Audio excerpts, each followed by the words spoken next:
Gold trusted gold buyers మీరు తాకట్టు పెట్టిన బంగారాన్ని విడిపించి ఈ రోజు ఉన్న మార్కెట్ ధరకు కొనబడను. అలవాట్లు ఏంటంటే నేను ఎక్కువ విచ్చలవిడిగా ఎప్పుడు ఖర్చు పెట్టాను చిన్నప్పటి నుంచి. ఓకే.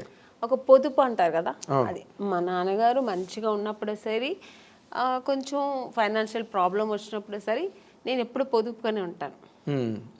మా సిస్టర్ మా బ్రదర్ అంతా కొంచెం డిఫరెన్స్, అంటే శుభలగ్నంలో క్యారెక్టర్ లా కాదు, అలా అలా అలా ఆపోజిట్ క్యారెక్టర్, చాలా డిఫరెంట్ ఉంటాను నేను అన్ని విషయాల్లో. ఇంట్లో ఏదైనా ఒకటి కావాలన్నా, ఒక వస్తువు కావాలన్నా అది నాకు కొనేయాలి. ఒకరి ఇంటికి వెళ్ళాను అనుకోండి, వాళ్ళ ఇంట్లో చూసానంటే మన ఇంట్లో ఇది లేదు కదా, నేను కొనేయాలని నెక్స్ట్ అది నేను టార్గెట్ పెట్టుకుంటాను. చిన్నప్పటి నుంచి అది నాకు అలవాటు. ఓకే. అది లేదు సరే, మా అమ్మ అది కొనమంటే నీకు వేరే పని లేదు, వాళ్ళు పెట్టుకుంటారు మనం పెట్టుకోవాలని అమ్మ అది పెద్ద పట్టించుకునేది. మా నాన్నగారు కూడా అంతే. అప్పుడు నేను పెట్టుకున్నాను, మనం ఎందుకు కొనకూడదని. అమ్మ నాన్నగారు ఏదైనా మనకు ప్యాకెట్ మనీ లేదంటే ఎప్పుడైనా షాపింగ్కి వెళ్ళడం మిగిలితే డబ్బులు ఇస్తారు కదా, ఆ డబ్బులు పొదుపు చేసి అది కొనేదాకా నాకు నిద్ర పట్టేది కాదు. అలా చిన్నప్పటి నుంచి నేనే రెస్పాన్సిబుల్ తీసుకునేదాన్ని. ఇప్పుడు మా అమ్మకే ఒక మంచి శారీ కొనాలన్నా నాకు అది కొనేయాలంతే. మా నాన్నగారికి ఏదైనా గిఫ్ట్ ఇవ్వాలా నేను చేసేయాలి. అలా ఒక చిన్నప్పటి నుంచి నేనే ఆ రెస్పాన్సిబుల్ ఎక్కువ తీసుకున్నాను. ఆ వాంటెడ్గా నేనే వాలంటరీగా నేనే వీళ్ళందరికీ చేయాలి, నేనే పెట్టాలి. ఇల్లు క్లీన్గా ఉండాలి. మార్నింగ్ లేచానంటే ఇల్లు ఫస్ట్ నీట్గా ఉండాలి. వీళ్ళు చేస్తే అంతా ఓసిడి అంతా ఉండదండి. చిన్న చిన్న విషయాలకి చేయగడగడం, ఇల్లు తీసి అక్కడే పెట్టాలి ఇక్కడ అంత లేదు. ఒక ఇంట్లో ఎంటర్ అయినప్పుడు డీసెంట్గా నీట్గా ఉండాలి. ఇల్లు అనిన తర్వాత మరీ అంత అంటే అది ఇల్లులాగా ఉండదు. ఇప్పుడు పిల్లలు పెద్దలు ఇంట్లో గీకుతారు అన్ని ఆ ఏజ్ నుండి చేస్తారు. వాళ్ళు చేయకూడదు, ఇలా పెట్టకూడదు, మరి అంత ఓవర్ నేను స్ట్రిక్ట్గా ఉండను. అంత మరి డిసిప్లిన్ ఉండాలి అంతే. అలాగే నీట్గా ఇల్లు అంటే ఇల్లులా ఉండాలి. కొంచెం అది ఎక్కడ నేర్చుకున్నా మా నాన్నగారు. ఒక వస్తువు పెడితే మా నాన్నగారు మళ్ళీ కళ్ళు మూసుకొని మళ్ళీ అక్కడ చేయి పెడితే దొరకాలి. మా నాన్నగారికి దొరకలని టెన్షన్ అయిపోయారు.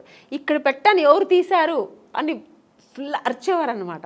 అది తప్పు కూడా మా బ్రదరే తీసుంటాడు, నేను తీయను. ఎందుకంటే వాళ్ళు మా నాన్నగారు తెలిసి వాడిని తిట్టేవారు, ఎందుకులా తీసామని అడిగేవారు. ఇలాగా అప్పుడు నేర్చుకున్నాను. అది చిన్నప్పటి నుంచి నాకు అది కొంచెం వచ్చింది. ఇప్పుడు ఆ వస్తువులు అంటే అక్కడే పెట్టాలి, మళ్ళీ మనం ఎత్తికే ఉండకూడదు, అక్కడే వెళ్ళి మనకి ఈజీగా తీసుకునేట్టుగా. సో ఇలాంటి కొంచెం డిసిప్లిన్స్, కొంచెం ఇల్లు నీట్గా ఉండాలి. ఆ నీట్నెస్ మా ఇంట్లో అందరికీ ఉంది. మా ఇంట్లో మా అమ్మ మా తరతరాంతరం నాకు తెలిసి మా నాన్నగారి సైడ్ కానీ మా అమ్మగారి సైడ్ కానీ కొంచెం ఎక్కువ నీట్నెస్ అనేది, ఓసిడి అంత లేదు, నీట్. అంటే కొంతమంది లేడీస్ ఉంటారు, అమ్మో అది కడిగిందే కడిగి సర్దిందే సర్ది, అది చాలా చిరాకండి. అంత ఉండదు, ఎందుకంటే టైం అంతా దానికి సరిపోతుంది. మళ్ళీ మనకు వేరే ఆలోచన ఉండదు. ఇంకా అంత ఓవర్గా కూడా ఉండను నేను. చేసే పనులు చెయ్యాలి, ఆఫ్టర్ అంతా ఫినిష్ అవుతుంది మళ్ళీ నీట్గా పెట్టాలి. ఇప్పుడు ఒక కిచెన్ ఉందండి, పని అయిపోయిందా తర్వాత అంతా నీట్గా ఉండాలి. ఆ కిచెన్ ఎవరైనా వచ్చి చూసినాడు ఏంటి ఇలా పెట్టుకున్నారు కిచెన్ అనకూడదు. నాకు ఆ నీట్నెస్ ఉండాలి. మళ్ళీ అది వెంటనే క్లీన్ చేసేసేయాలి అంతే. మళ్ళీ అది ఎప్పుడు తుడుస్తూ ఉండాలి, కడుగుతూ ఉండాలి, చేయి కడుగుతూ ఉండాలి, ఇది ముట్టా ఉంటే అయిపోయి చేయి, అలా అంతా ఏం లేదు. ఓకే. అయితే ఇప్పుడు మీరు ఇందాక చెప్పిన దాంట్లో బ్రదర్ మ్యారేజ్ మీరే చేశారు, సిస్టర్స్ మ్యారేజ్ మీరే చేశారు, వాళ్ళకి నగలు కొనాలన్నా చీరలు కొనాలన్నా అంతా మీ డబ్బే. ఇప్పుడు వాళ్ళ పిల్లలు పుట్టిన తర్వాత వాళ్ళ పేర్లు కూడా నేనే పెట్టానండి. నన్నే అడిగారు, అక్క ఏం పేరు పెడదు నువ్వు సెలెక్ట్ చేయనేవారు. ఈ టెన్షన్స్ అన్ని నాకే పెట్టేవారు అన్నమాట. ఇవన్నీ ఒక ఎత్తు అయితే, ఇందాక మీరు చెప్పినట్టు మీరు పొదుపు ఆదాయం చేసి దోబరా చేయకుండా డబ్బుని మీ కెరీర్లో స్టిల్ ఎప్పుడు ఇప్పుడే కాదు, ముందు చిన్నప్పటి నుంచి నాకు అది అలవాటు. కాబట్టి నేను ఆఫ్టర్ హీరోయిన్ అయిన తర్వాత కూడా విడిగా నేను ఎప్పుడు డబ్బు వచ్చేసింది కదా అని ఎప్పుడు నేను అలా ఖర్చు పెట్టలేదు. సో ఎప్పుడు పొదుపుగానే పెట్టేదాన్ని. మరి ఆ డబ్బు అంతా మరి వీళ్ళందరికీ ఖర్చు అయింది కదా, వాళ్ళు ఖర్చు పెట్టాలి కదండి. మరి దేనికి పెట్టాలో దానికి పెట్టాలి కదా. నాకేంటంటే ఒకటి, నాకు చిన్నప్పుడు స్విమ్మింగ్ నేర్చుకోవాలని ఇష్టం, స్విమ్మింగ్ చేయాలని, కానీ నేర్చుకోలేదు. ఎందుకంటే మా ఇంట్లో మా అమ్మ నాన్న వాళ్ళకి అవకాశం ఉంది కానీ చేయడానికి వాళ్ళకి తెలియదు. మా అమ్మకి మా నాన్నగారికి స్విమ్మింగ్, మా నాన్నగైతే మరీ ఆర్థోడాక్స్, నన్ను స్విమ్మింగ్ పంపించాలి ఇలాంటి చదువుతావా తర్వాత అయిపోయింది మ్యారేజ్, ఆ మెంటాలిటీ మా నాన్నగారు. మా అమ్మగారికి తెలీదు అవన్నీ చెయ్యాలి, పిల్లలు ఫ్యూచర్కి ఇలా ఉండాలి, ఇవన్నీ నేర్చుకుంటే అమ్మాయిలు కూడా మన అబ్బాయిలు మా బ్రదర్ వాడు అబ్బాయి కాబట్టి బయట వెళ్ళి వాడు అన్నీ నేర్చుకున్నాడు, నేను అలా వెళ్ళలేదు. ఒక సినీ ఇండస్ట్రీకి వచ్చినప్పుడు స్విమ్మింగ్ తెలుసా అంటే లేదు, తెలియదు, హార్స్ రైడింగ్ తెలియదు. ఇవన్నీ నాకేంటంటే ఇవన్నీ ప్రాబ్లమ్స్ అయ్యాయండి కెరీర్లో. అవునండి, ఇప్పుడు కొన్ని సినిమాలకి నేను ఇవన్నీ తమిళ సినిమాలో ఫేస్ చేసాం. వాళ్ళు ఫస్ట్ వెళ్ళిన మీకు హార్స్ రైడింగ్ తెలుసా, ఈ సినిమాలో ఒక హార్స్ రైడింగ్ ఉంది మీకు తెలుసా అంటే తెలియదు సార్. ఓకే, దీనివల్ల సినిమాలు నాకు అవకాశం లేకుండా పోయిన ఎన్నో ఇవి సంఘటనలు కూడా జరిగింది నాకు. స్విమ్మింగ్, అయ్యో స్విమ్ సూట్ పోడను మేడం, స్విమ్ సూట్ వేసుకోవాలండి మేడం, కాదు స్విమ్ సూట్ వేసుకోవాలి అమ్మాయి, 2 pieces వేసుకోవాలి లేదా సింగిల్ ఇలా స్విమ్మింగ్ రాదా అంటే ఆ సినిమా లేదు, అయిపోయింది. అమ్మో స్విమ్మింగ్ నేర్చుకోనందుకు ఇలా అయిందా. పైగా ఇంకొక ఎక్స్పీరియన్స్ ఏంటంటే కొన్ని విషయాలు కొంతమంది నాకు ఫ్రెండ్ సర్కిల్లో స్విమ్ తెలియకుండా నా ఫ్రెండ్ సర్కిల్ చాలామంది చనిపోయాడు. ఎక్కడో ఇప్పుడు వెళ్తారు ఒక టెంపుల్కు లేదంటే ఎక్కడో ఎక్స్కర్షన్ వెళ్ళినప్పుడు ఆ వాటర్లో పడి స్విమ్ తెలియకుండా చనిపోవడం, ఇవన్నీ నేను కొన్ని చూశాను అన్నమాట. అప్పుడు నాకు ఒక భయం వచ్చింది, మనం నేర్చుకుంటే బాగుంటుంది, ఇవన్నీ జనరల్గా ఇవన్నీ నేర్చుకుంటే మనకు మంచిది కదా అని. అప్పుడు నేను మా బ్రదర్ వాడే నేర్చుకున్నాడు, టాలెంట్. మా బ్రదర్ మీ పేరెంట్స్ ఆలోచన అది కాదు, ఆలోచన లేదు, చదువుకున్నంత కాలం చదువుకోవడం, తర్వాత మ్యారేజ్ చేసుకున్నాం, మ్యారేజ్ అంతే. ఇందులో స్విమ్మింగ్లు, కత్తి ఫైటింగ్లు, గుర్రాలు వాళ్ళ ప్లానింగ్ లో లేదు. మా నాన్నగారికి లేడీస్ అంటే ఇలాగే ఉండాలి, అయిపోయిందా పెళ్ళి అయిపోయి సెటిల్ అయిపో, పిల్లలు కనుక్కొని ఒక ఫ్యామిలీ హోమ్లీగా ఉండాలి. మా అమ్మగారు అంతే, మా నాన్నగారు ఏం చెప్తే అదే మా అమ్మగారు. మా అమ్మగారికి ఎక్స్ట్రా నాలెడ్జ్ ఏమి ఉండదు, ఓల్డ్ టైమర్స్ అలాగే ఉండాలి. అందుకని నాకేంటంటే నేను నేర్చుకోలేదు, మా సిస్టర్ నేర్చుకో. మా బ్రదర్ అయితే వాడే అన్నీ, వాడికి చెప్పాను ఓవర్ టాలెంట్, వాడు వెళ్ళి వాడికి ఏదైనా నేర్చుకుంటే వాడే వెళ్ళి చేసేవాడు. వాడు మగపిల్ల వాళ్ళు ఏం అనేవారు కాదు మా ఇంట్లో, నేర్చుకున్నా ఓకే నన్ను వెళ్తావా వెళ్ళి నేర్చుకునేవారు. మా సిస్టర్కి నేను నేర్పించా, మా ఇద్దరు సిస్టర్కి జిమ్నాస్టిక్స్. నాకేమేమి ఇష్టమో వాళ్ళ మీద చెయ్యండి అని చెప్పి నేను వాళ్ళని ఫోర్స్ చేసేదాన్ని. వాళ్ళు మార్నింగ్ పొద్దున మా స్విమ్మింగ్, మా అక్క పొద్దున్న 5 o'clock స్విమ్మింగ్ ఏందక్క నాకు తెలియ, వెళ్ళు నేను డబ్బులు కట్టేసాను వెళ్ళు స్విమ్మింగ్. ఈరోజు వాళ్ళకి అంత హ్యాపీ. మరి వాటి వల్ల వాళ్ళకి ఏమైనా ఉపయోగం జరిగిందండి? అవునండి, ఇప్పుడు ఒక స్విమ్మింగ్ తెలుసా అంటే సినిమా కెరీర్ లేదండి, సినిమా కోసం అన్న అవసరం. ఇప్పుడు స్విమ్మింగ్ సినిమాకనే కాదు కదండి, ఒక ప్లేస్కి వెళ్తాము అందరూ స్విమ్ చేస్తారంటే దాంట్లో మనం వెళ్ళి నాకు స్విమ్ తెలుసు అంటే ఎంత గర్వంగా ఉంటుంది కదా. అంటే సినిమా ఇష్టం కాబట్టి దాన్ని ఎక్కువ ఎంకరేజ్ చేశారు. జిమ్నాస్టిక్, మా సిస్టర్కి జిమ్నాస్టిక్, పియానో, మ్యూజిక్ అవగాహన ఉండాలి, ఇవన్నీ తెలియాలి, వాళ్ళకి జనరల్ నాలెడ్జ్ ఇవన్నీ తెలియాలని నేను అవన్నీ వాళ్ళకి నేర్పించి పంపించేదాన్ని. చదువు ఒక్కటే కాదు, ఇవి కూడా నేర్చుకోవాలి. బట్ టోటల్ గా ఫాదరు, మదరు, సిస్టర్ మీరే 3 పాత్రలు, త్రిపాత్ర అభినయం సినిమాల్లో చేయలేదు. కానీ అనేది నన్ను పిచ్చి టార్చర్ పెట్టేదాన్ని కదా, నువ్వు నన్ను ఇది లేవు, ఇది నేర్చుకో, అది నేర్చుకోవాలని అని అంటుంటుంది ఇప్పుడు కూడా.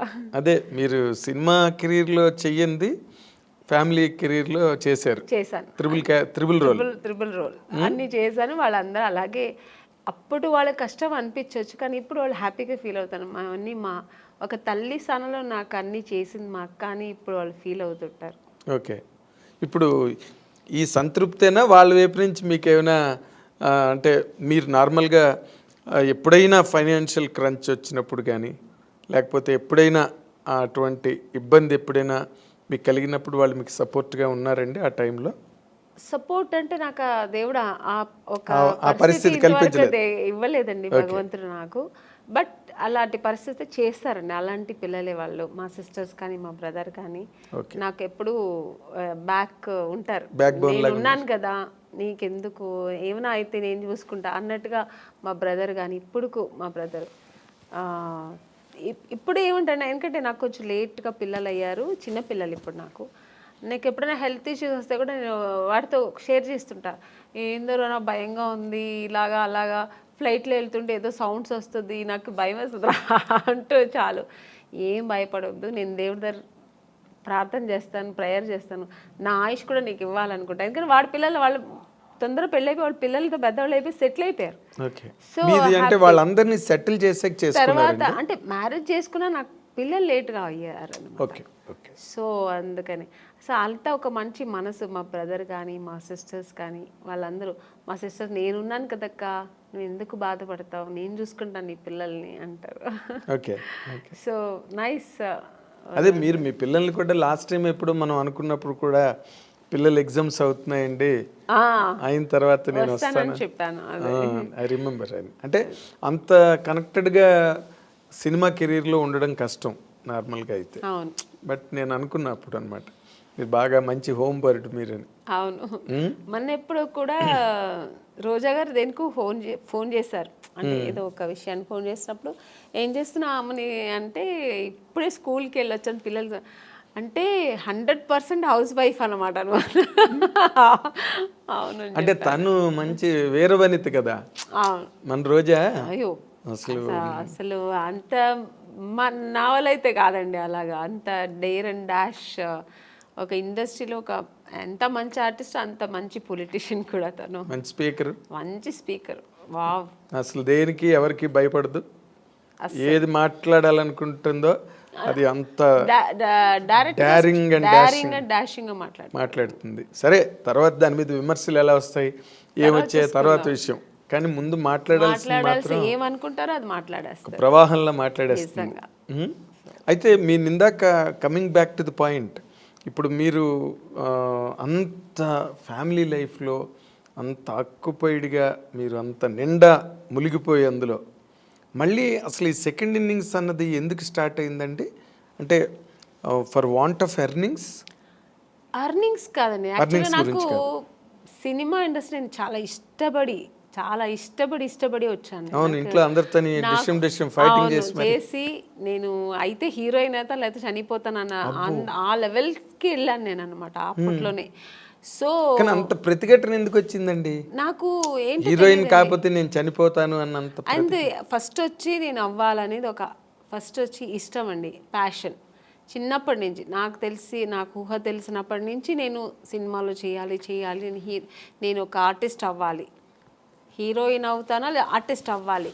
తర్వాత ఒక ఏజ్ వచ్చినప్పుడు నేను హీరోయిన్స్ అంతా రాధా గారు, శ్రీదేవి గారు, జయప్రద గారు, జయసుధ గారు వాళ్ళ సినిమాలని చూసేవాళ్ళు కదా, విజయశాంతి గారు ఆ ఫైట్, ఆ ప్రతిఘటన సినిమా అంతా చూసినప్పుడు నేను కూడా ఇలా చేయాలి, ఆ రోల్ మోడల్ వీళ్ళందరూ నాకు సో ఇలా నేను చేయాలి, హీరోయిన్గానే చేయాలి, హీరోయిన్ అయితేనే ఇవన్నీ చేయగలుగుతాం. సో అక్కడి నుంచి అది స్టార్ట్ అయింది. ఇండస్ట్రీకి వచ్చి ట్రై చేసినప్పుడు ఫెయిల్యూర్ వెళ్ళినప్పుడు మనం ఏమనుకుంటాం, మేము అందంగా ఉన్నాము, మాకు అన్నీ తెలుసు, వెళ్ళిన వెంటనే రామ్మా నువ్వు ఈ సినిమాలో నువ్వే హీరోయిన్ అని రెడ్ కార్పెట్ వేసి వెంటనే ఇచ్చేస్తారా అనే ఒక ఊహలో వస్తాం. నేనే కదా, అందరూ వచ్చేవాళ్ళు అలాగే వస్తారు. సో ఒక డ్రీమ్తో వచ్చినప్పుడు ఇక్కడ వచ్చిన తర్వాత ఇప్పుడు ఒక మౌంటైన్ ఉందండి, అది దూరం నుంచి చూస్తే అది చాలా అందంగా ఉంటుంది, దగ్గర వెళ్ళిన తర్వాత ఎన్ని రాళ్ళు ఉన్నాయి, ఎన్ని ముళ్ళు ఉంటాయి, దాన్ని అక్కడ ఎక్కడానికి ఎంత కష్టం ఉంటుంది అనేది తర్వాత తెలుస్తుంది. అదే దూరపు కొండలు నునుపు అంటారు కదా, అలాగే నాకు కూడా నేను అలా అనుకుని వచ్చాను. తర్వాత ఇక్కడ వచ్చిన తర్వాత అంత ఈజీ కాదు అనిపించింది. ఇప్పుడైనా మనకి ఇండస్ట్రీ చాలా ప్లాట్ఫామ్స్ ఉంది. ఒకవేళ హీరోయిన్ అవ్వలేదు, ఒక 4-5 సినిమాలు ట్రై చేసాం, దొరకలేదు అనుకోండి, ఓకే లేకపోతే ఏంటి మనం ఏదో చేసుకుందాం, యాంకర్ అవ్వచ్చు, దాంట్లో ట్రై చేయొచ్చు, సీరియల్ హీరోయిన్ అయిపోవచ్చు, చాలా ఉన్నాయి ఇప్పుడు మనకు ఆప్షన్స్ ఎక్కువ ఉన్నాయి, మోడలింగ్ చేయొచ్చు, దానికి తగినట్టుగా మనం మన బాడీని చేసుకుని మోడలింగ్ చేయొచ్చు, ఇలా చాలా ఆప్షన్స్ ఉన్నాయి. నేను వచ్చినప్పుడు ఇండస్ట్రీ ఓన్లీ హీరోయిన్ చేయాలి, లేదంటే సిస్టర్ రోల్, మదర్ రోల్, ఆ ఏజ్లో సిస్టర్ రోల్, లేదంటే ఫ్రెండ్స్ రోల్, ఇలాంటి తప్ప ఆప్షన్ లేదు, ఇంటికి వెళ్ళిపోవాల్సిందే. నాకేమో అది ఇష్టం లేదు, నేను చేస్తే హీరోయినే చేయాలి. అలాంటప్పుడు ఎన్ని కష్టాలు నేను ఎదుర్కోవాల్సి వస్తుంది. అవును, మనం కండిషన్స్ పెట్టుకుంటే కష్టాలే. సో అది అప్పుడు అసలు ఎక్కువ కష్టాలు ఫేస్ చేశారండి బిగినింగ్ లో? తప్పకుండా అండి, ఎందుకంటే నాకు చెన్నైలో ఎక్కువ తమిళ్ ఇండస్ట్రీలోనే ఎక్కువ నేను ట్రై చేశాను. నాకు అప్పుడు తెలుగు టచ్ లేదనమాట. అక్కడ తమిళ్లో ట్రై చేసేటప్పుడు మా నాన్నగారు ఫ్రెండ్, ఫ్యామిలీ ఫ్రెండ్, ఆయనకు కూడా తమిళే తెలుసు ఆయనకి, తమిళ అతనే ఆయన కాబట్టి తమిళ్ ఇండస్ట్రీకి ఆయన నన్ను చుట్టి తీసుకెళ్ళేవారు అనమాట. కంపెనీస్ అక్కడ ఉన్నారు వెళ్ళమ్మా అక్కడ. సో ఇవన్నీ అక్కడ ఫేస్ చేశాను. బట్ నేను తెలుగులో ఫేస్ చేయలేదు, డైరెక్ట్ హీరోయిన్ అయిపోయాను. నేను అనుకొని వచ్చాను కదా, అది ఇక్కడ దొరికింది. అక్కడ చాలా కష్టమైంది. అంటే ఇక్కడ వచ్చేప్పటికి చాలా ఎక్స్పీరియన్స్ అయింది నాకు. అంటే అక్కడ ఒక ఎస్టాబ్లిష్డ్ పొజిషన్కి వచ్చాక కదా ఇక్కడికి వచ్చాను. అక్కడ ఎస్టాబ్లిష్ అవ్వడానికి ఎస్టాబ్లిష్ అవ్వలేదు, చేస్తున్నప్పుడే అంటే హీరోయిన్ ఛాన్స్ దొరికింది. నేను పడిన కష్టాలకి హీరోయిన్ ఛాన్స్ దొరికింది. బట్ నేను 100% అక్కడ సక్సెస్ అవ్వలేదు, ఇక్కడ సక్సెస్ అయ్యాను. అంటే పడిన కష్టాలు అంటే ఇప్పుడు రకరకాలుగా ఉంటాయండి కష్టాలు. కష్టం అంటే నా ఇది ఏంటంటే, నేను చేసిన ట్రావెల్ ఎలాగంటే వెళ్ళిన వెంటనే ఫొటోస్ చూసేవారండి. అప్పుడంతా ఎక్కువ ఫొటోస్, ఆల్బమ్స్ అవన్నీ ఫొటోస్ చూసి చాలా బాగుంది అమ్మాయిని వెంటనే రమ్మని అనేవాళ్ళు. వెళ్ళి చూసిన వెంటనే ఈ అమ్మాయి ఎక్కడో వాళ్ళ ఫేస్ ఎక్స్ప్రెషన్స్ మారిపోయేది. వాళ్ళు ఏదో హై ఎక్కడో ఒక ఫుల్ దీంట్లో ఉంటారు, ప్లెడ్జ్లో ఉంటారు. ఈ అమ్మాయి ఇంత అందంగా ఉంటే ఇంక డైరెక్ట్గా ఎంత ఉంటుందో అనుకొని ఒక ఊహలో ఉంటారు. నన్ను చూసిన వెంటనే మేము కొంచెం అంత నార్త్ ఇండియన్ కలర్స్ కాదు, హైట్ ఉన్నాం కానీ నార్త్ ఇండియన్ కలర్ కాదు. మెయిన్ ఆ కలర్ కాంప్లెక్షన్ కదండి ఫస్ట్ మీకు లుక్ ఏమిస్తుందంటే ఆ కలర్ కాంప్లెక్షన్ చూసిన వెంటనే బాగుంది అనేది అనిపించేది. అక్కడ నేను ఫెయిలియర్ అయ్యేదాన్ని చూసిన వెంటనే. కలర్ దెబ్బ కొట్టింది మిమ్మల్ని. ఇంకొకటి మీరు చెప్పినట్టు ఇప్పుడు ఆ స్పీకింగ్ మనం చూసిన కొంతమంది పడపడని మాట్లాడేస్తారు. నేను కొంచెం అలా మాట్లాడను, రిజర్వ్డ్గా ఉంటాను. నమస్తే కూర్చుంటా అడిగిన దానికి ఆన్సర్ అంతే, ఎక్స్ట్రా నేను మాట్లాడను కూడా. అది ఎంత వాళ్ళకి ఏంటో అమ్మాయి నిజంగానే యాక్టింగ్ చేస్తుందా క్యారెక్టర్ అని ఎక్కడో వాళ్ళకి ఏదో ఫీల్ అయ్యేవారు. సార్ చెప్పి పంపిస్తాం అనేవారు. ఇలా ప్రతి ఒక్క కంపెనీలో జరుగుతుంది. కానీ తమిళ్లో మీరు కలర్ అంటున్నారు, సావిత్రి గారు భయంకరమైన కారు నలుపు, వాణిశ్రీ గారు మామూలు నలుపు కాదు, ఆవిడకి 4 గంటలు 5 గంటలు మేకప్ చేసేవారు వాణిశ్రీ గారు.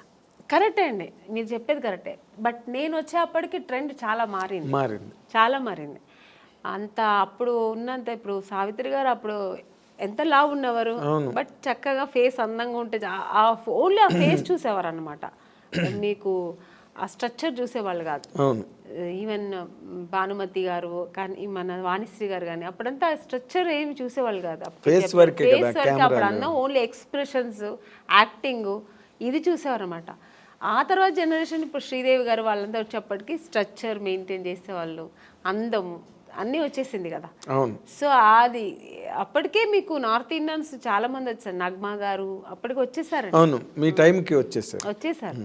సో అక్కడ అదే వచ్చింది. ఖుష్బూ గారు వీళ్ళందరూ ఇక్కడ ఎంటర్ అయిపోయారండి. వాళ్ళంతా వచ్చి ఇక్కడ అప్పుడు సామ్రాజ్యం ఏలుతున్నారు. ఆ టైంలో నేను ఎంటర్ అయ్యాను. అప్పుడు ఎలా ఉంటుంది చెప్పండి. సో అంటే కొన్ని సినిమాలకి ఇలా ఉంటే చాలే అనుకొని దొరికేది వేరు. అన్ని కమర్షియల్ సినిమానికి అలా అనుకోరు కదా. గ్లామర్ హీరోయిన్ కావాలనుకుంటారు, చాలా అందం మంచి కలర్ కావాలనుకుంటారు. సో అక్కడ మనం ఫెయిలియర్ అవుతాం కదా. అవును 100%. చూడగానే వెంటనే మైనస్ మార్కులు పడిపోతాయి. ఇప్పుడు కొంతమంది పర్వాలేదు, మనకి మెయిన్ కావాల్సింది ఫేస్ అందము, స్ట్రక్చరు, యాక్టింగ్, ఇది చాలు అనుకునే డైరెక్టర్స్ కొంతమంది. లేదు నాకు అలా కలరే కావాలనుకున్నది ఎక్కువ మంది అప్పట్లో, ఇప్పట్లో కూడా ఎప్పుడైనా. అందుకని బ్లాకిష్కి అంత తొందరగా వచ్చిన తర్వాత ఇప్పుడు మధ్యలో కొంచెం ట్రెండ్ మారింది. మన దీపికా పడుకుని అంటే ఒక డస్టీ కలర్ అని అది ఇప్పుడు ఫేమస్ అయిందండి. మేము వచ్చినప్పుడు ఆ డస్టీ కలరే బ్లాక్ అని చెప్పి మమ్మల్ని పక్కన పెట్టేవాళ్ళు. చాలా ఎక్కడో లక్కీగా దొరికేది. ఇప్పుడు వీటిష్ అంటున్నారు, బ్లాక్ వీటిష్ అంటున్నారు, డస్కీ కలర్ అని ఏమేమో అంటున్నారు. దాని ఇప్పుడు పేర్లు పెట్టి దాని ఒక ఫ్యాషన్ చేసుకున్నారు. మేము ఉన్నప్పుడు అలా కాదండి, కొంచెం కష్టమే. అయిన తర్వాత కూడా ఇక్కడంతా మేకప్ వేయమని చెప్పేవాళ్ళు, కలర్ ఎందుకంటే దీనికి డిఫరెన్స్ రాకూడదని. సో ఇవన్నీ మేము ఎదుర్కోవాలి, ఒకేలా ఉండాలని. సో అప్పుడు నేను చాలా మా అమ్మని తిట్టేదాన్ని, నువ్వు ఎందుకు మా నాన్న కలర్గా కనలేదు, మా బ్రదర్ మంచి కలరు, వాడు మాత్రం ఎందుకు అంత కలర్ ఉన్నాడు అని మా నాన్నగారు లాగా వాడు. మా అమ్మ కొంచెం కలర్ కలర్ తక్కువ. ఇలాగా నాకు ఆ ఒక ఫీలింగ్ నాకు ఎప్పుడు ఉండేది. మా అమ్మతో ఎప్పుడు నేను వెళ్ళి మా అమ్మతోనే గొడవ పెట్టేది. నాకేంటే తెలుసు దేవుడు నీకు ఆ కలర్ ఇచ్చాడు, నువ్వు హీరోయిన్ అవుతావు నాకు తెలిసి ఉంటే నేను ఇంకొంచెం కుంకుమ ఎక్కువ తాగేదాన్ని. మా అమ్మ అంటే ఆవిడ అంతే, కుంకుమ పువ్వు తాగితే ఎక్కువ తాగితే అంటే అదేదో అప్పుడు ఒక నమ్మకం. సో అలా సో ఆ తమిళ్లో మీరు బాగా ట్రై చేస్తున్న టైంలోనే తెలుగులో కట్ అయ్యారు అనమాట మీరు. అవును, ఛాన్స్లు వచ్చి చేసినట్టున్నారు కదా మీరు రామరాజుతో వాళ్ళు. చేశాను, రామరాజు గారితో చేశాను, శరత్ కుమార్ గారితో చేశాను. హీరోయిన్ మాత్రం అయ్యేదేమో అయిపోయాను, బట్ సక్సెస్ అనేది నాకు దొరకలేదు. హీరోయిన్ అయిన తర్వాత కూడా సక్సెస్ అనేది చాలా ఇంపార్టెంట్ అనేది నాకు తమిళ్లో తెలిసింది. ఎందుకంటే 2 సినిమాలు ఆడలేదంటేనే ఐరన్ లెగ్ అని పక్కన పెట్టేస్తారు. అప్పుడు కాదు ఇప్పుడు అంతే కదా, ఎప్పుడైనా సెంటిమెంట్ ఎక్కువ చూస్తారు మన ఇండస్ట్రీలో. సో అది నాకు ఇంకా బాధేసి, అమ్మో బాబోయ్ మన హీరోయిన్ అవ్వడం మాత్రమే కాదు పెద్ద విషయం, సక్సెస్ అనేది చాలా చాలా ఇంపార్టెంట్ అని. ఇంక నాకు ఒకటే, ఇప్పుడు మా అమ్మ కలర్ లేదంటే మా అమ్మతో ఎలా గొడవ పెట్టాను, అలాగా నాకు సక్సెస్ అవ్వాలి, హీరోయిన్ అవ్వాలంటే నేను దేవుడి దగ్గర గొడవ పెట్టేదాన్ని. నేను ఎందుకు మరి ఇంకెవరిని అడగాలి? ఇంకెవరు నాకు ఎక్కువ నా ఫ్రెండ్ కానీ, నాకు మా తల్లిదండ్రుల కంటే ఎక్కువ కనెక్ట్ అయ్యింది నేను దేవుడితోనే. నేను అలా పెరిగాను చిన్నప్పటి నుంచి. కొంచెం మా ఇంట్లో ఎక్కువ ఆధ్యాత్మికంగా మా నాన్నగారు కొంచెం భక్తి పూజలు ఎక్కువ. మా నాన్నగారు ఎక్కువ టెంపుల్స్కి వెళ్తుంటారు, మా అమ్మ కూడా అంతే, కొంచెం పూజలు. అంటే మెడ్రాస్లోనే కల్చర్ ఎక్కువ బేసిక్. లేదు, మేము బేసికలీ బెంగళూరు కదా, ఈవెన్ బెంగళూరులో కూడా. సో అది అలవాటు అయిపోయి నాకు దేవుడితో ఎక్కువ కనెక్ట్ అయ్యేదాన్ని నేను. సో అక్కడ ఆయన అడిగేదాన్ని, ఎందుకు నన్ను ఇలా చేస్తున్నావు, నాకు సక్సెస్ ఇవ్వాలి అని. సినిమా షూటింగ్ వెళ్తున్నానంటే ఫస్ట్ దేవుడు ఈ సినిమా పెద్ద సక్సెస్ అవ్వాలి వేడుకుంటా. ఇప్పుడు కూడా అంతే, ఏ సినిమా నేను చిన్న క్యారెక్టర్ చేసినా దేవుడి దగ్గర అదే వేడుకుంటా. నేను చేసిన ప్రొడ్యూసర్స్ హ్యాపీగా ఉండాలంటే ఆ సినిమా సక్సెస్ అవ్వాలి, సో దాన్ని సక్సెస్ చేయాలని. అవును కదా, ఆ ప్రొడ్యూసర్స్ బాగుంటాయి కదా, మనలాంటి వాళ్ళు అందరూ బాగుంటాం. 100%. అదే ఇందాక మీరు చెప్తున్న దాంట్లో, అంటే తమిళ్లో మీరు చేస్తున్నప్పుడు ఏమైనా మీ మీద పాలిటిక్స్లు గట్ట ఏమైనా జరిగాయండి? అంటే లేదండి, అలాంటి వాతావరణం ఏమైనా ఉండేది అప్పుడు? నాకు అలాంటి వాతావరణం ఎక్కడా లేవు. వచ్చాయి ఇప్పుడు పెద్ద పెద్ద కంపెనీలు ఎక్కడ నాకు రాలేదు. ఎందుకంటే మీరు గరగట్ గోపన్న సినిమాలో ఫస్ట్ బుక్ అయింది, అది వచ్చి అలా జరిగింది. తర్వాత దేవికి గారి అమ్మాయి కనక దానిలోకి వచ్చింది. యాక్చువల్ కరకటకారంలో నా ఫొటోస్ వెళ్ళి ఫస్ట్ సెలెక్ట్ అయిపోయానండి. సెలెక్ట్ అయిపోయి ఇంకా షూటింగ్ ఇంకొక 15 days 10 days ఉందన్నప్పుడు అక్కడ ఒక చిన్న కాంట్రవర్సీ జరిగింది. అంటే నన్ను తీసుకెళ్ళి యాక్ట్రెస్ నళిని గారు అని ఉంటారు, అవును, రామరాజు గారు వాళ్ళ వైఫ్, వాళ్ళు సిస్టర్ హస్బెండ్ నన్ను తీసుకెళ్లారు. యాక్చువల్గా ఆయన ముందు నళిని గారికి మేనేజర్ అట. సో అది ఆయన ప్రొఫెషనల్ అనమాట. సో నన్ను తీసుకెళ్ళి చూపించి ఓకే అయింది, నా ఫొటోస్ ఓకే అయింది. తర్వాత ఆయన ఏమన్నారంటే 5 years అగ్రిమెంట్ వేసుకోవాలి, నేను మీరు హీరోయిన్ చేస్తారు కదా, అన్ని డేట్స్ నేనే చూస్తాను. ఓకే డేట్స్ ఫైన్, మీరు డేట్స్ చూసుకోండి అన్న, బట్ రెమ్యునేషన్ నాకు 50% మీకు 50% అన్నారు. అది నేనైతే ఓకే చెప్పాను. నాకు అప్పుడు అంత హీరోయిన్ అయిపోవాలి, పెద్ద హీరోయిన్ అయిపోవాలి. అక్కడ నాకు డబ్బు ప్రిఫరెన్స్ నేను ఎప్పుడు ఇవ్వను, నాకు తెలియదు కూడా. ఓ డబ్బు ఇలా చేయొచ్చు, డబ్బు కూడా చాలా ముఖ్యం అనేది ఇప్పుడు తెలుసు, నాకు అప్పుడు తెలియదు. మా అమ్మ వద్దనేసారు. మా నాన్నగారికి ఫోన్ చేసి చెప్పాను, నాన్నగారు కూడా అలా అంత వద్దమ్మా అన్నారు. మా అమ్మ అయితే వద్దు, అలా అంత అవసరం లేదు, డేట్స్ కావాలంటే మీరు చూడండి, పర్సంటేజ్ ఏదో ఉంటాయి కదా అలా తీసుకోండి అలా అన్నారు. సో టోటల్గా వాళ్ళతో మనం డిపెండ్ అయిపోతే కష్టం అని చెప్పి నా అమ్మ వద్దనేసారు.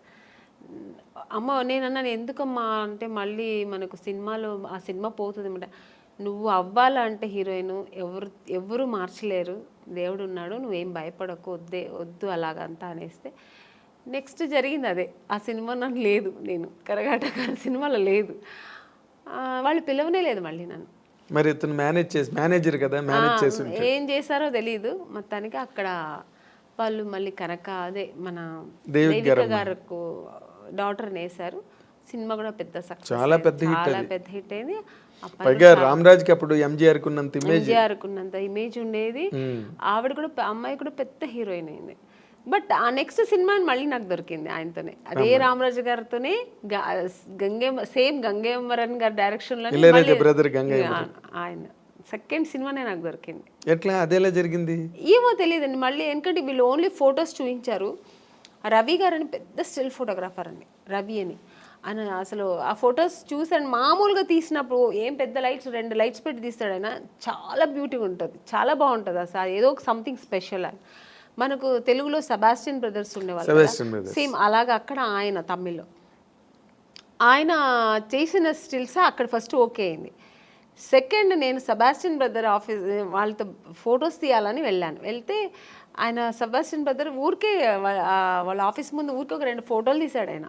ఇవేం మేకప్ లేదు, మామూలుగా నేను వెళ్ళాను, ఫొటోస్ తీస్తే ఆ ఫోటో నాకు ఇచ్చారనమాట. అది ఎవరు చూసినా అమలా గారులా ఉన్నారు, ఇలా ఉన్నారు, అలా అంటే ఒక ఆర్టిస్ట్లా ఉండేది, మేకప్ లేదు, ఏమీ లేదు, చాలా బాగుండింది, ఇంత బ్యూటీ ఉండింది.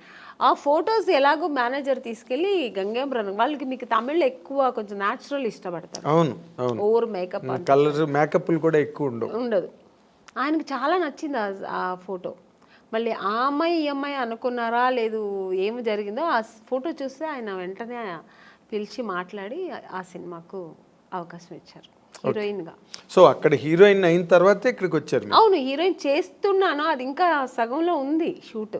ఆ సగం అవుతున్నప్పుడు మళ్ళీ ఇంకో సినిమా, అంటే ఇప్పుడు మామూలుగా గంగేమరన్ గారి సినిమా పెద్ద బ్యానర్లో రామరాజు గారు పక్కన చేస్తున్నానప్పుడు ఒక 2-3 సినిమాలు నేను అప్పటికే బుక్ అయిపోయాను అక్కడ. సో చేస్తూ ఉన్నప్పుడు నాకు తెలుగులో ఆఫర్ వచ్చింది, ఎవరు మన ఈవి గారు. కానీ నాకు తమిళ్లో ఇంత కష్టపడి ఇంకా తెలుగు ఎంత పెద్ద ఇండస్ట్రీ అప్పట్లో. అవును, ఎప్పుడైనా పెద్ద ఇండస్ట్రీ, ఇప్పుడు ఇప్పుడు అంటే నేనేమంటాను, అప్పుడు ఓన్లీ తెలుగు మాత్రమే పెద్ద ఇండస్ట్రీ. ఇప్పుడు కన్నడ, హిందీ, తమిళ్ ఇప్పుడు అన్నీ కొంచెం ఆ ఈక్వల్ వచ్చేసింది. ఇప్పుడు ఒకప్పుడు కన్నడ ఇండస్ట్రీ అంటే ఏమీ లేదు, ఇప్పుడు ఈక్వల్ టు మనకు తెలుగులా వాళ్ళు ఎక్కువ ఖర్చు పెట్టి రవిచంద్రతో ప్రారంభమైంది. అవును, అప్పుడు అలా కాదు, ఓన్లీ తెలుగు ఇండస్ట్రీ అంటేనే ఒక హిందీ తర్వాత నెక్స్ట్ మనకి తెలుగు. అలాంటి ఇండస్ట్రీలో మనకు దొరుకుతుంది, అమ్మో బాబా అది ఇంపాసిబుల్. మేము తమిళ్లోనే ఇంత ట్రై చేశాను, ఇంకా తెలుగులో చాలా కష్టం అనుకొని నాకు అసలు నమ్మకం లేదండి, కానీ దొరికింది. అది ఎలా జరిగిందండి? అప్పుడు ఆ టైంలో నాకు కరెక్ట్గా మా నాన్నగారు పోయారండి, ఆయన హెల్త్ ఇష్యూస్ వల్ల ఆయన పోయారు. నేను అప్పుడు తమిళ్ షూటింగ్లో వేరే ఎక్కడో ఉన్నాను, అవుట్డోర్లో ఉన్నా, నేను మా అమ్మగారు, మా బ్రదరు మా సిస్టర్ ఇంట్లో ఉన్నారు, వాళ్ళు ఇంకా చిన్నపిల్లలు పాపం. మా బ్రదర్ తెలిసి వాడు వెళ్ళిపోయాడు, మా సిస్టర్ని తీసుకెళ్ళాక వాడు చిన్నపిల్ల పక్కింట్లో వదిలేసి వాడు వెళ్ళాడు. నాకు కబురు చేశారు, అప్పట్లో మీకు సెల్ ఫోన్ అవన్నీ లేదు, ఏమీ లేదు, ఫోన్ ఉంది, హోటల్కి ఫోన్ ఉంది, హోటల్కి ఇన్ఫార్మ్ చేస్తున్నారు వాళ్ళు. రిసెప్షన్ వాళ్ళు చెప్పారు, ఎవరి దగ్గర చెప్పారు, ప్రొడ్యూసర్తో చెప్పారు. నేను షూట్లో ఉన్నా, నేను మా అమ్మ షూట్లో ఉన్నాము. ప్రొడ్యూసర్ ఏంటంటే అది క్లైమాక్స్ సీన్, అది ఆల్ ఆర్టిస్ట్ కాంబినేషన్. చెప్తే ఈ అమ్మ ఈరోజే వెళ్ళిపోతుంది, నెక్స్ట్ డే మనకు షూటింగ్ కష్టం అయిపోతుందని ఆయన ఏం చేశారు, చెప్పలేదు. ఏదో మీ నాన్నగారు సీరియస్ అంట అని చెప్పారు, అంతే, పోయారని చెప్పనే లేదు మాకు. నేను సీరియస్ అంటే నాన్నగారు కొంచెం హెల్త్ ఇష్యూస్ ఉంది కదా సార్, అప్పుడు కొంచెం భయపడ్డాను. కానీ సార్ ఏమైందంటే ఫోన్ అక్కడి నుంచి ఇక్కడ బెంగళూరు చేసే మా నాన్నగారు షూట్ చేస్తే కనెక్ట్ అవ్వట్లేదు. సరే అని చెప్పి నేనేం చేశాను, నెక్స్ట్ డే మళ్ళీ మా బ్రదర్ ఫోన్ చేసి కొంచెం ఏదో ప్రెషర్ ఇచ్చినప్పుడు నెక్స్ట్ డే మార్నింగ్ చెప్తున్నాడు ఆయన, ఇలా నాన్నగారు ప్రాబ్లం ఉన్నారు, పోయారు అన్నట్టుగా. ఇంకా అంతే, నేను ఇంకా నిలవలేదు, ఆగలేదు. ఈవినింగ్ ఫ్లైట్కి బయలుదేరి వచ్చాము, చెన్నై డైరెక్ట్ బెంగళూరుకి వెళ్ళలేదు, చెన్నైకి వచ్చి వెళ్దాము అని వచ్చే లోపల ఇక్కడ మా బ్రదరు వాడు ఫినిష్ చేసుకుని వచ్చేసాడు. అప్పటికే నాన్నగారు అన్ని కార్యాలు చేసుకుని ఇంటికి వచ్చి ఆడ అక్కడ వస్తున్నాడు, మేము వస్తున్నాం. నాకు అసలు తెలియదు కదా, బయలుదేరప్పుడు చెప్తున్నారు వాళ్ళు. అదే మీ సినిమా యాక్టర్స్ జీవితంలో ఇలాంటి డ్రామాటిక్ సిచ్యువేషన్స్ అది నేను ఎప్పుడు మర్చిపోలేని సిచ్యువేషన్. ఎందుకంటే వాళ్ళు ఏం అనలేవు, ఎందుకంటే వాళ్ళ సిచ్యువేషన్ ఏంటంటే నేను కొత్త అమ్మాయి, వాళ్ళు చెప్తే ఈ అమ్మాయికి వెళ్ళిపోతే ఈ అమ్మాయి కోసం పెద్ద పెద్ద ఆర్టిస్ట్ అందరూ కాంబినేషన్ మిస్ అవుతుంది, వాళ్ళ ప్రాబ్లమ్స్. అది నా ప్రాబ్లం ఏంటి, మా నాన్నగారు పోయారు, నాకు తెలియదు విషయం. ఇలా ఒక సిచ్యుయేషన్ నేను అలా అప్పుడు ఎదుర్కోవాల్సి వచ్చింది. వచ్చిన తర్వాత ఏడుపులే, ఇంక నేను వెళ్ళలే మళ్ళీ బెంగళూరు. ఇంకా నాన్నగారు పోయింది, నాన్నగారిని చూడలేదు, ఇంకేముందని ఏడుస్తూ కూర్చుంటే నెక్స్ట్ డేనే వచ్చారు నాకు. ఆ టైంలో వచ్చింది ఆఫర్, మేడం ఇలా నేను ఊర్లో ఉన్నప్పుడే ఫోన్ చేశారు వాళ్ళు, ఇలా ఉంది అని చెప్పి ఫోన్ చేసి హోటల్కి ఫోన్ చేసి చెప్తే వస్తామండి, ఇట్లా వచ్చినండి నేను కలుద్దామన్నా. నాన్నగారు విషయం జరిగిన తర్వాత నేను టోటల్గా మర్చిపోయాను.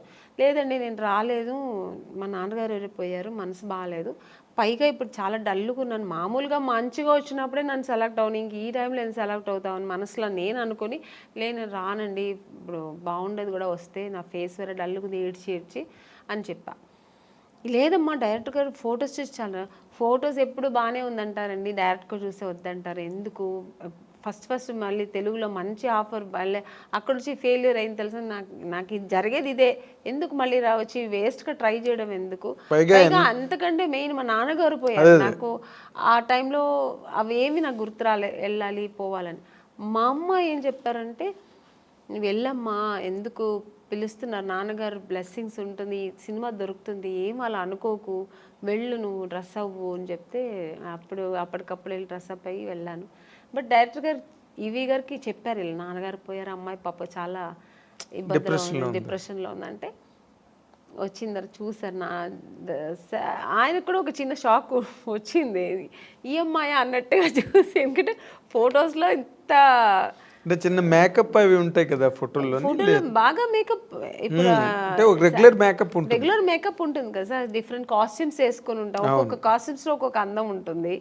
మనం మామూలుగా ఒక డ్రెస్ వేసుకుని వెళ్ళాను, పైగా మా నాన్నగారు పోయారు, నాకు పెద్ద లిప్స్టిక్ కూడా వేసుకోలే, నేను ఒక ఏదో విరక్తిలాగా వెళ్ళాను, నేను ఏముంది నాన్నగారే పోయారు అన్నట్టుగా ఆ టైంలో వెళ్తే డైరెక్టర్ గారు ఏం చేస్తారు, సరే మనం ఒక వీడియో టెస్ట్ చేసేద్దామని ఇమీడియట్గా అప్పటికప్పుడే ఒక మేకప్ వేసి టెస్ట్ చేశారు. అప్పట్లో వీడియో టెస్ట్ చేశారు, ఆడిషన్ చేశారు ఆయన, అప్పుడు 100% ఓకే, ఇమ్మీడియట్గా అడ్వాన్స్ ఇచ్చి.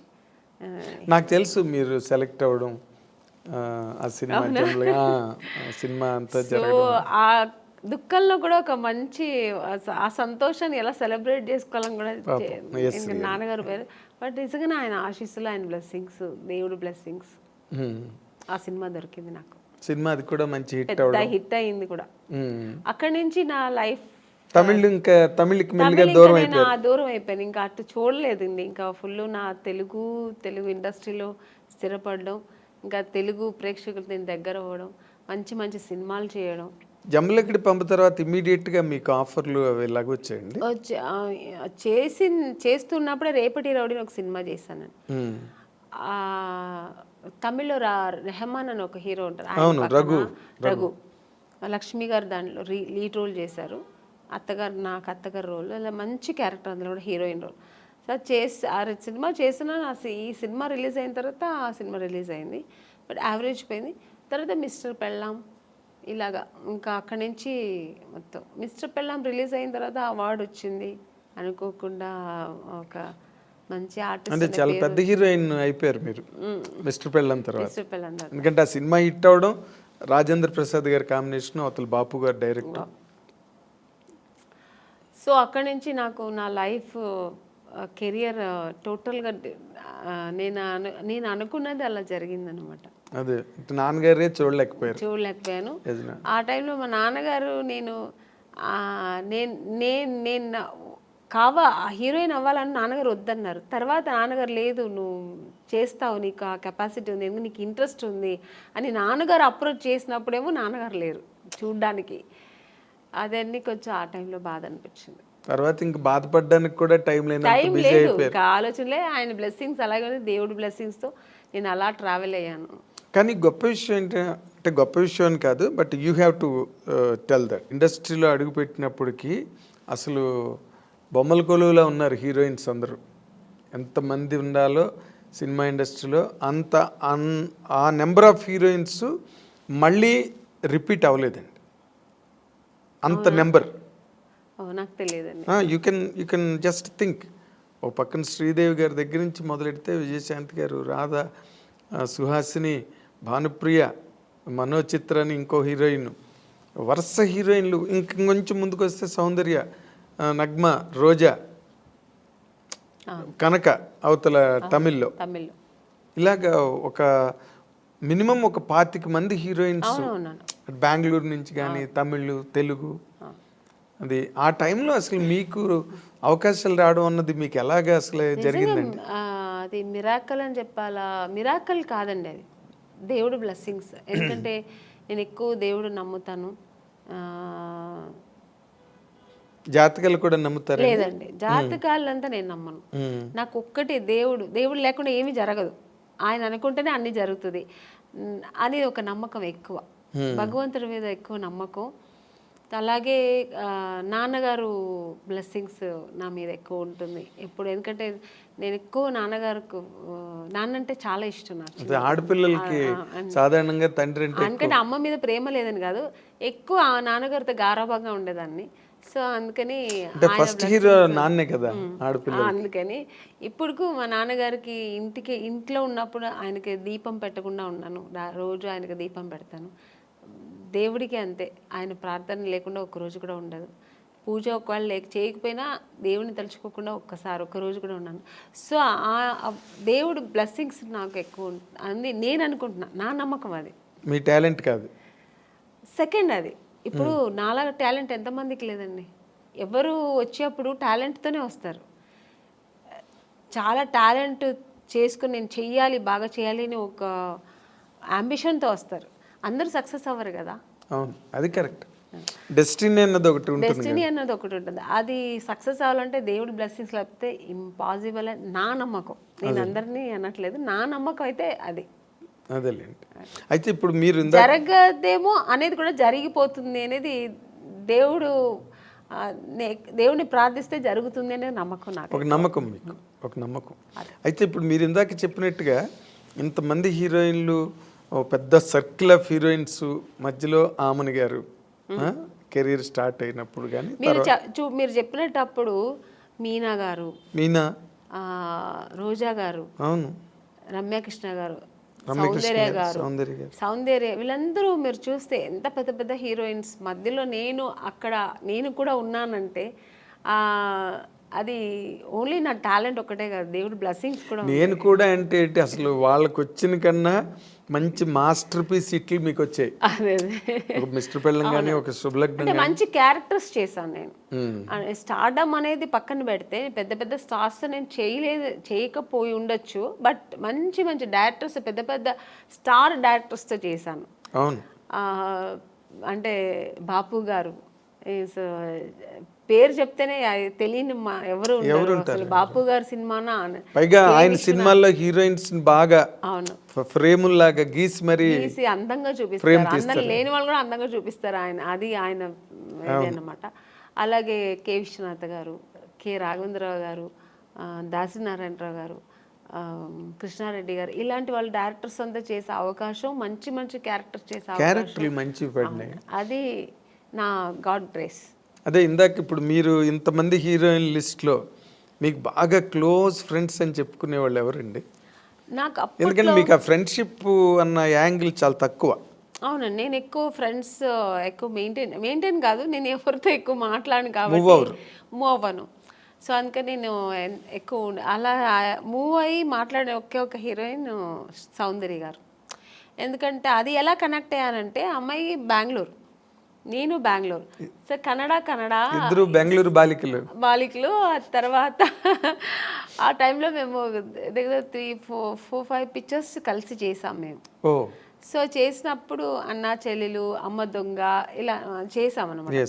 అది చేసినప్పుడు మేము ఇద్దరు ఆల్మోస్ట్ మా కాంబినేషన్ ఉండేది.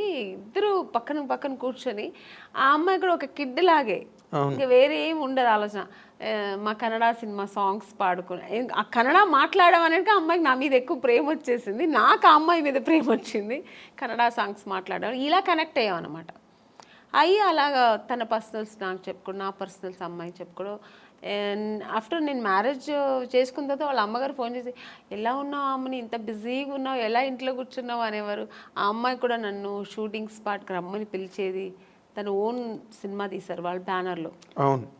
అప్పుడు ఇక్కడ బ్రదర్ అమరు, అవును, రామని నాకు బోర్ కొడుతుంది, ఒంటరిగా ఉన్నాను అని ఎక్కడో మైసూర్ దగ్గర సోమనాథ్పూర్ అని షూటింగ్లో నేను వెళ్ళలేకపోయాను, వస్తానని చెప్పాను. సో అలా చాలా దగ్గర ఉండింది. ఆఫ్టర్ మ్యారేజ్ తర్వాత కూడా నేను ఫ్రెండ్షిప్ కంటిన్యూ అయిందంటే ఒక సౌందర్య. తను నాన్నగారు పోయినప్పుడు కూడా నాకు ఫోన్ చేసి ఓన్లీ ఏడ్ చేసి నువ్వు ఇప్పుడు రా, నేను కలవాలి, నీతో మాట్లాడాలి నేను అంటే. టైం అప్పుడు 10 o'clock అయిపోయింది. నేను షూట్ చేసుకుని వచ్చాను హైదరాబాద్లోనే. తను ప్రశాంత్ కుటీర్లో ఉంది, నేను హోటల్లో ఉన్నాను. నేను కూడా ఏదో హోటల్లో ఉన్నాను. చెప్పేదాన్ని వెంటనే కారు వేసుకుని వచ్చాను అనమాట ప్రశాంత్ కుటీర్. వస్తే కూర్చొని ఎందుకంటే అమ్మాయి సెంటిమెంట్గా ప్రశాంత్ కుటీర్ చాలా ఎంత పెద్ద హీరోయిన్ ఆ ప్రశాంత్ కుటీర్లో ఉండేది. ఇప్పుడు మేమందరూ కూడా ఒక స్టేజ్ వచ్చిన తర్వాత హోటల్స్ మారాము. అమ్మాయికి అసలు మారలేదు, ఆ రూమ్ మారలేదు, ఆ ప్రశాంత్ కుటీర్ని వదలలేదు. అంతా వెజిటేరియన్ ఫుడ్. అవును, ప్రశాంత్ కుటీర్ బాగుంటుంది. అది ఒక ఈ హోమ్లీగా ఇల్లు అట్మాస్ఫియర్ ఉంటుంది. సో అక్కడ వెళ్తే అసలు నన్ను హగ్ చేసుకుని బోర్ ఏడ్చేసింది చిన్నపిల్లలాగా. మా 4 పిల్లర్స్లో ఒక పిల్లర్ వెళ్ళిపోయారు నాన్నగారు, నేను అమ్మ ముగ్గురే ఉన్నాము అమ్మని అని ఏడ్చి. అన్నాను ఏదున్నా ధైర్యంగా ఫేస్ చేయాలి, నువ్వు నేను తనకు ధైర్యం చెప్పింది, నేను అమ్మాయిలాగే. కానీ ఆ టైంలో అలా ఒకరికొకరు ఆద్దరు చెప్పుకొని అంత క్లోజ్ ఉండేది అన్నమాట అమ్మాయి. కానీ మరి అమ్మాయి పోయింది అలాగా, అప్పుడు అసలు నేను షూట్లో ఉన్నానండి అప్పుడు కూడా. ఆ టైంలో షూట్లో ఉన్నాను నేను. చెప్తే నేను నమ్మలేదు. సౌందర్యాన్ని వేరే ఎవరైనా చెప్తున్నారు, సౌందర్య ఎలా పోతుందండి, ఎందుకు పోతుంది అన్నాను. అసలు నమ్మలేదు నేను. అసలు ఇలా కెమెరా పెట్టి ఇలా సౌందర్య గారు పోయారంటే ఇంక నేను నాకు పక్కన మనుషులు ఉన్నారని ఏడ్చేసానండి. ఎవరి దగ్గర ఉందో ఆ క్లిప్పింగ్స్ తెలియదు కానీ చూసారంటే చాలా ఘోరంగా ఉంటుంది. చిన్న పిల్లలాగా ఏడ్చేసాను నేను. నాకు మాటలు రావట్లేదు, నాకు ఒక షాక్ లాగా అయిందనమాట. ఆ అమ్మాయి పోవడం ఏంటి అసలు. ఆ తర్వాత అసలు నేను దేవుడి దగ్గర నిజంగా ఇది ట్రూ అండి, నేనైతే దేవుడి దగ్గర ఒక్కటే వేడుకున్నా, నన్ను తీసుకెళ్ళొచ్చు కదా అమ్మాయిని ఉంచేసి అనిపించింది ఆ టైంలో. అలా ఏడ్చేసాను నేను. సో చాలా మంచి అమ్మాయి కూడా అమ్మాయి, చాలా మంచి అమ్మాయి, పర్సనల్గా అన్ని విషయాల్లో చాలా మంచి అమ్మాయి. ఆ టైంలో అలా ఫీల్ అయ్యాను అనమాట. ఇప్పుడు అమ్మాయిని తలుచుకున్న రోజు ఉండదు నాకు. ఎప్పుడైనా సినిమాలు వస్తే తన సినిమాలు చూస్తుంటే ఏడుపు వచ్చేస్తుంటుంది. నేననే కాదండి, అందరికీ సౌందర్య అంటే చాలా ఇష్టం. ఎందుకంటే అమ్మాయి ఎప్పుడు ఎవరిని ఒక్క మాట కామెంట్ చేయడం కానీ లేకపోతే ఇంకోళ్ళని క్రిటిసైజ్ చేయడం కానీ ఉండదండి. ఆల్మోస్ట్ మీలాగే ఇద్దరు కనుక త్రాసులు వేస్తే అలాగే మంచి మంచి క్యారెక్టర్స్ చేసింది, మంచి ఆర్టిస్ట్, ఒక అమూర్ లాంటి సినిమా చేసింది, మంచి సినిమాలు వేసింది అలా. కానీ అమ్మాయి ఒక మంచి లైఫ్ చూడలేకపోయింది కదా అనిపించింది. వాస్ షీ హ్యాపీ అండి బిఫోర్ మ్యారేజ్ ఆల్సో? హ్యాపీ అండి అమ్మాయి చల్లిమ. యాక్చువల్గా అమ్మాయికి అలా ఉండడం ఇష్టం, సినిమా ఇంట్రెస్ట్ తక్కువ అండి. తను నాన్నగారు చెప్పారని హీరోయిన్ అయింది కానీ తర్వాత తనకి ఇంట్రెస్ట్ వచ్చి తర్వాత చేసింది, అది వేరు. తన ఇష్టం ఏంటంటే మామూలు మన ఒక లైఫ్ ఉంది కదా, మ్యారేజ్ చేసుకోవాలి, మనం మామూలు ఒక సామాన్య మనుషులాగా ఉండాలని, హౌస్ వైఫ్ లాగా మన అందరిలా ఉండాలని చాలా ఇష్టపడేది నాకు తెలుసు అమ్మాయి. అలాంటి ఒక లైఫ్ ఆ అమ్మాయి అనుభవించకుండా వెళ్ళిపోయింది. సినిమాలో ఒక అంత ఎదిగిన అమ్మాయి ఒక పర్సనల్ లైఫ్ అనుభవించకుండా వెళ్ళిపోయింది అనేది తలుచుకుంటే చాలా బాగా. జగపతి బాబుని చేసుకుంటుందని ఒక టైంలో లేదండి, అసలు ఆ జగపతి బాబు గారికి ఆ థాట్ లేదు. ఆయనకు ఆల్రెడీ మ్యారేజ్ అయ్యి పిల్లలు ఉన్నారు, ఆయన అలా లేదు. జగపతి బాబు గారికి సౌందర్య అంటే రెస్పెక్ట్, అట్ ఎ టైం ఆయనకు చాలా ఇష్టం కూడా అమ్మాయి అంటే. ఆర్టిస్ట్గా మంచి ఆర్టిస్ట్, వాళ్ళు బ్యానర్లో చాలా చేసిన సినిమా 2-3 సినిమాలు ఏదో చేసింది అనుకో. సో అంతే తప్ప అలాంటివి లేదు. సౌందర్యకైతే అసలు ఆ థాటే లేదండి, అస్సలు లేదు.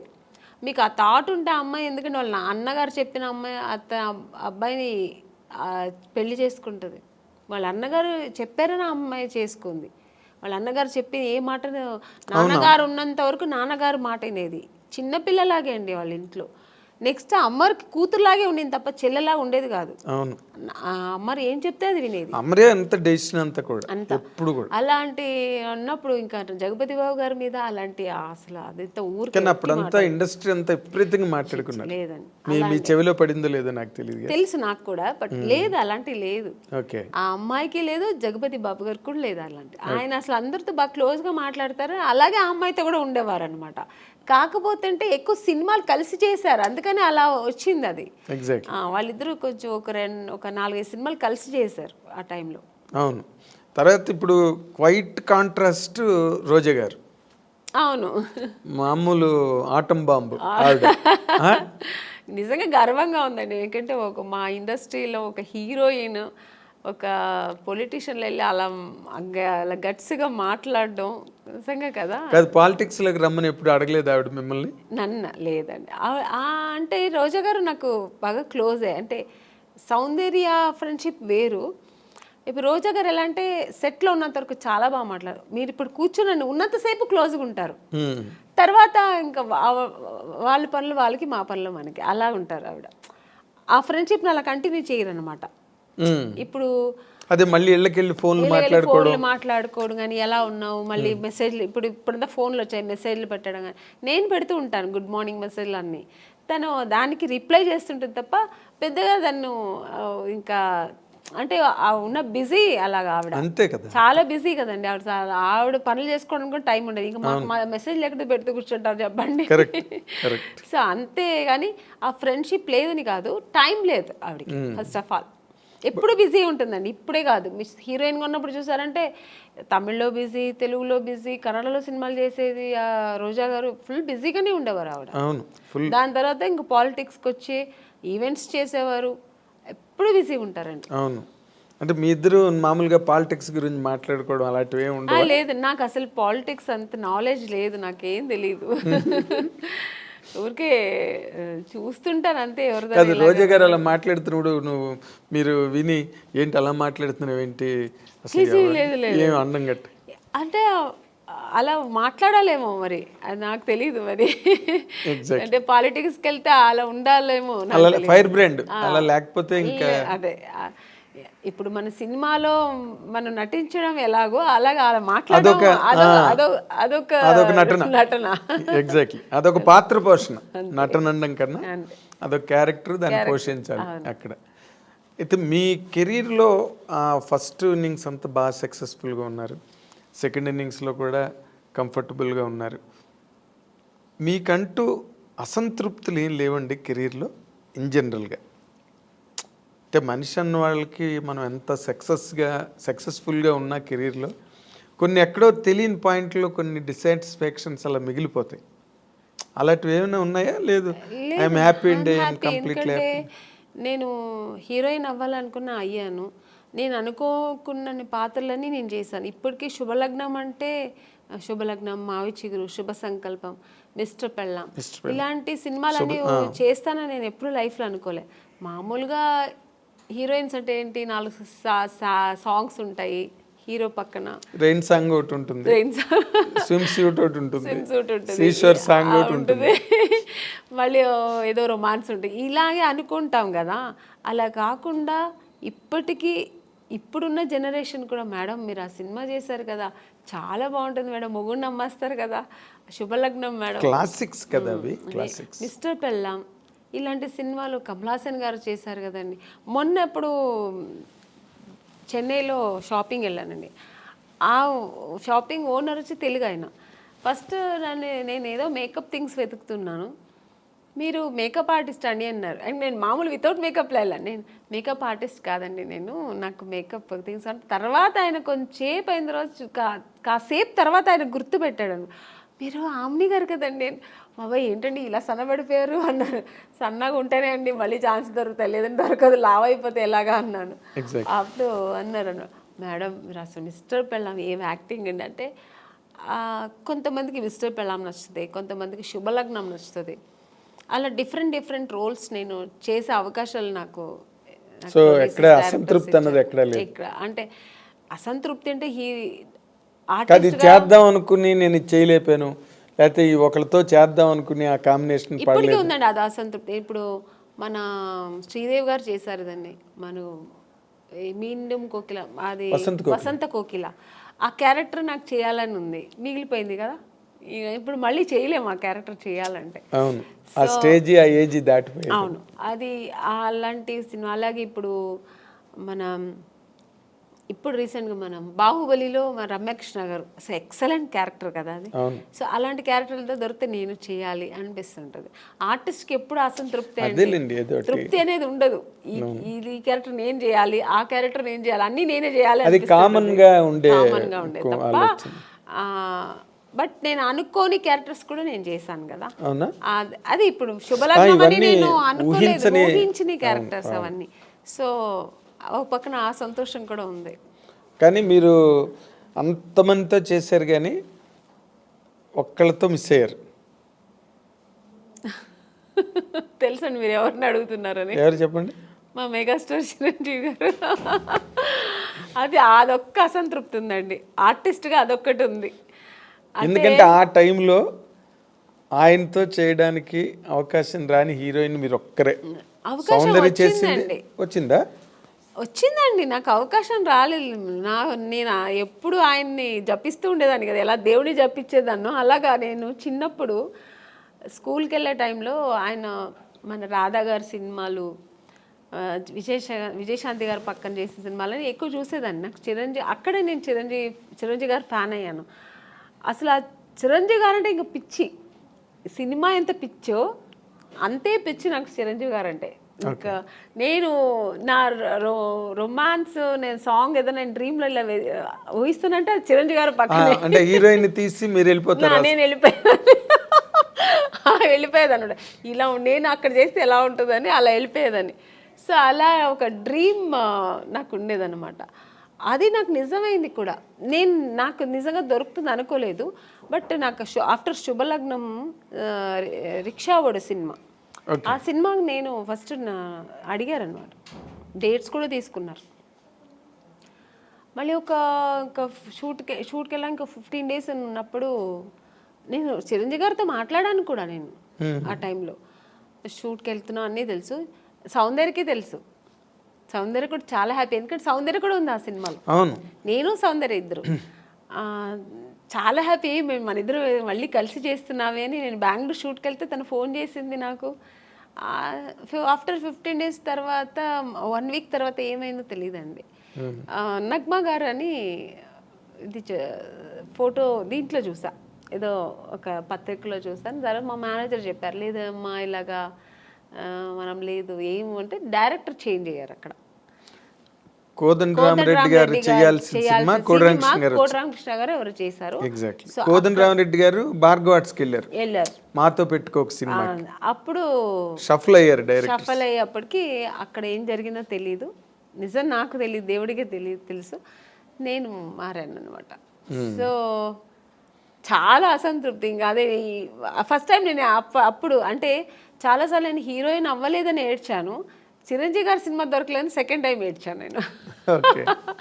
అంటే ఈయన పక్కన చేయలేదు అనే ఒక ఏడుపు అప్పుడు వచ్చింది అనమాట. అదే జీవితాంతం అది జీవితాంతం అలా ఉండిపోయిందండి, ఉండిపోతుంది కూడా. ఉంటుంది ఎందుకంటే ఇంకా దానికి ఇంకా ఆప్షన్ లేదు. మళ్ళీ ఏమైనా రాబోయే రోజుల్లో ఏదైనా సిస్టర్ క్యారెక్టర్ కూడా వచ్చిందండి, నేను చేయలేదు.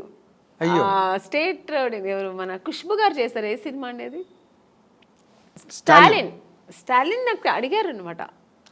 అడిగారు, నేను సిస్టర్ రోల్ నేను చేయను, నేను ఊహించుకోలేను అసలు ఆయన పక్కన అసలు అని నేను చెయ్యనని చెప్పాను. మురుగదాస్ డైరెక్టర్ అడిగారండి, నేను చేయనన్నా. ఎందుకంటే నాకు చిన్నప్పటి నా డ్రీమ్ హీరో ఆయన, నేను అసలు చేయలేను అని చెప్పాను. అసలు నా వల్ల కాదు, ఆ ఇమేజ్ కూడా చేయలేను నేను. నా డ్రీమ్ హీరో అలాగే ఉండిపోని నేను చేయనని చెప్పేసా. అప్పుడు